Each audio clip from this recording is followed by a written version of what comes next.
E o presidente da República, Luiz Inácio Lula da Silva, prepara uma estratégia que pode ser um checkmate dos americanos.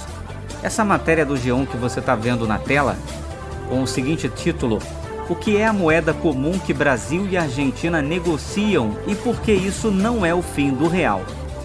E aqui a matéria traz uma informação importante que, de alguma forma, acaba com essa confusão criada em torno da uma comunicação não muito bem feita pelo governo, que trouxe essas incertezas e essas dúvidas e essas polêmicas envolvendo essa criação dessa moeda entre Brasil e Argentina, que é a possibilidade de criação de uma moeda comum no Brasil e Argentina para transações comerciais. Virou um dos principais assuntos da visita do presidente Luiz Inácio Lula da Silva a Buenos Aires. A ideia, no entanto, não é substituir as divisas nacionais, como ocorreu no caso do euro. E isso daqui é importante porque o Lula está focando, está colocando como o alvo dessa criação dessa moeda o dólar. Ele quer substituir as negociações brasileiras e argentinas, que são feitas em dólar. E quando ele faz isso, esse movimento, ele não quer essas transações entre Brasil e Argentina somente. Ele quer incluir outros países da América do Sul e até da América Latina. Esse é um ensaio, tá? A reportagem aqui da BBC, que foi publicada pelo G1, diz o seguinte, ó: a possibilidade de criação de uma moeda comum de Brasil e Argentina para transações comerciais virou um dos principais assuntos da visita do presidente Luiz Inácio Lula da Silva ao país vizinho. Aí aqui tem uma fala,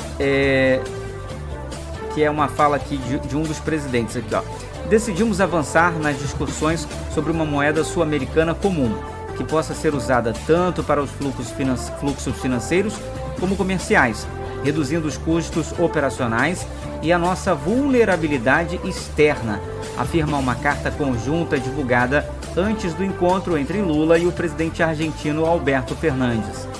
Em discursos durante o encontro, Lula reforçou a ideia, abre aspas para o Lula: por que não tentar criar uma moeda comum como se tentou entre os países do BRICS?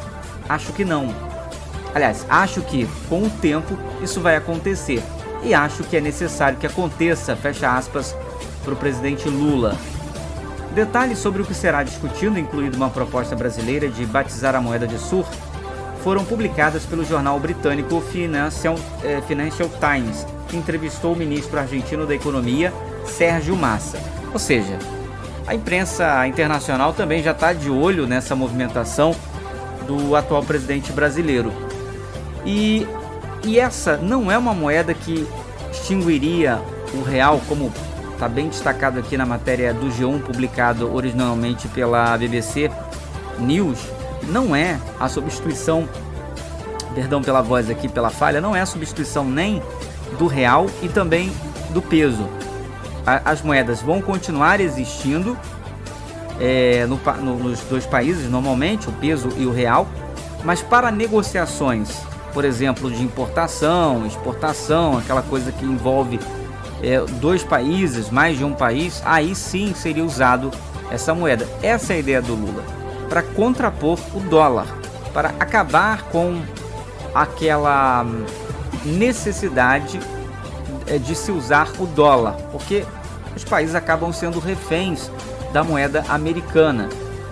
E o Lula continua aqui no que eu chamo de um contra-ataque, um checkmate nos americanos, e ele está fazendo uma agenda intensa de conversas com lideranças de outros países aqui da América do Sul. Por exemplo, nós temos aqui, ó, a América do Sul e da América Latina, no Caribe, em toda essa macro-região aqui americana. A matéria do Igor Gadelha diz que o que Lula e o presidente de Cuba conversaram. É o destaque do Igor Gadelha, ó, Buenos Aires.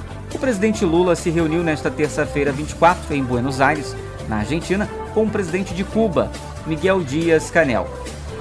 Um dos principais assuntos do encontro foi a normalização das relações diplomáticas entre os dois países, esvaziadas durante o governo Bolsonaro. Lula reforçou a Dias-Canel que o Brasil voltará a condenar internacionalmente o embargo comercial, econômico e financeiro dos Estados Unidos a Cuba. Peço aqui perdão pela voz, está falhando um pouco, a garganta está sofrendo pela mudança de tempo.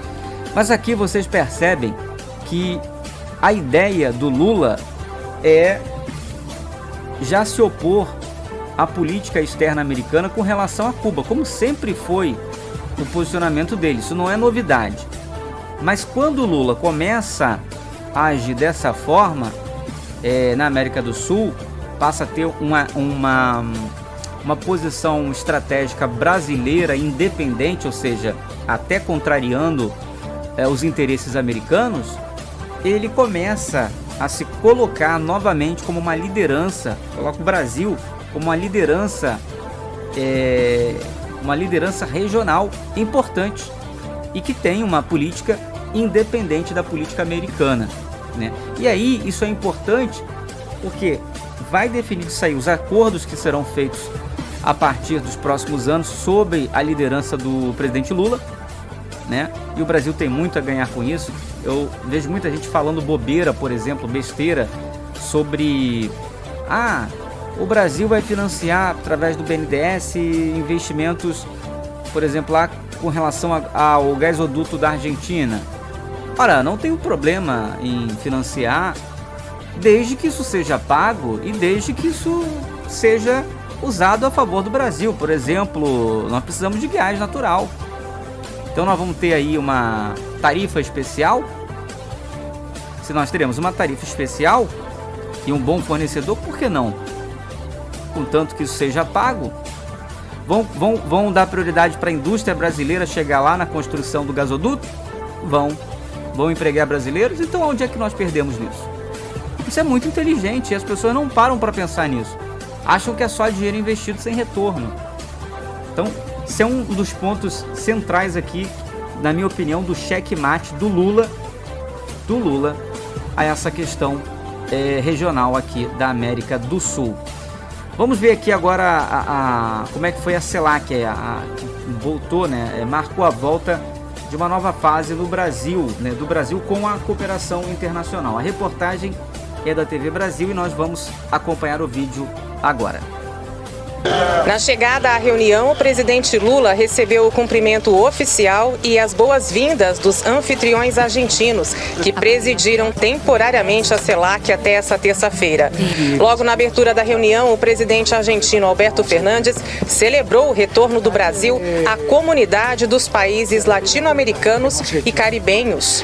Quero pedir-lhes a todos enorme aplauso para celebrar o retorno de Brasil à la CELAC.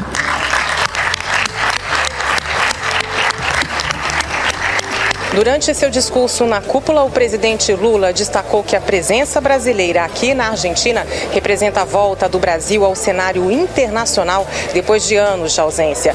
O Brasil retornou à CELAC no início do mês, depois de ter se retirado em 2020. O Brasil está de volta à região e pronto para trabalhar ao lado com todos vocês, com um sentido muito forte de solidariedade e proximidade. O presidente destacou os desafios que uma união como a da CELAC ajuda a superar. O mundo vive um momento de múltiplas crises. Pandemia, mudança do clima, desastres naturais, tensões geopolíticas, pressões sobre a segurança alimentar e energética, ameaças à democracia representativa como forma de organização política e social. Tudo isso em um quadro inaceitável de aumento das desigualdades, da pobreza e da fome. A 7ª reunião da cúpula da CELAC terminou com a adoção da Declaração de Buenos Aires e outras declarações temáticas que trazem recomendações como desenvolvimento sustentável dos oceanos, empoderamento da mulher e igualdade de gênero, segurança alimentar e cooperação na luta contra o terrorismo. O Brasil volta olhar para o seu futuro com a certeza de que estaremos associados aos nossos vizinhos bilateralmente no Mercosul, na Unasul e na CELAC. E ao longo da tarde desta terça-feira, em paralelo à cúpula, o presidente Lula teve encontros bilaterais, entre eles com o presidente de Cuba, Miguel Díaz-Canel, e com a primeira-ministra de Barbados, Mia Mottley. Muito bem, então essa foi a reportagem da TV Brasil com a reunião que ocorreu na Argentina, um encontro que está ocorrendo na Argentina, da CELAC. Então é isso, o Lula agindo proativamente e mostrando que o Brasil vai ser uma liderança importante e talvez seja a liderança regional para organizar o continente sul-americano. Agora vamos a uma reportagem que fala aqui da prisão. O Alexandre de Moraes manteve a preventiva do Roberto Jefferson. Vamos dar uma olhada aqui na reportagem, que também é da TV Brasil. Vamos ouvir. O Supremo Tribunal Federal determinou há pouco a manutenção da prisão preventiva do ex-deputado Roberto Jefferson. A decisão é do ministro Alexandre de Moraes. Jefferson está preso no Rio de Janeiro, no presídio Bangu 8. Em outubro passado, ele resistiu com tiros e granadas à ordem de prisão expedida pelo Supremo por ter a proibição de postar em redes sociais. O ex-parlamentar havia divulgado um vídeo com ataques à ministra Rosa Weber, também do STF. Por causa dos ataques aos agentes, Roberto Jefferson também se tornou réu na Justiça Federal do Rio pelo crime de tentativa de homicídio. Muito bem, espero que vocês tenham gostado do vídeo. Se você gostou, eu peço o seu like. Isso ajuda bastante a gente aqui no canal e faz com que você também passe a receber nossos conteúdos. Então deixe o seu like, comente aí dos nossos comentários e inscreva-se. E se você se inscrever, vai ter opção lá de receber todas as notificações. Eu peço a gentileza, tá bom? Eu sou Maurício Júnior, esse é o ND1 Play. A gente se vê no próximo vídeo. Muito obrigado a todos e até a próxima.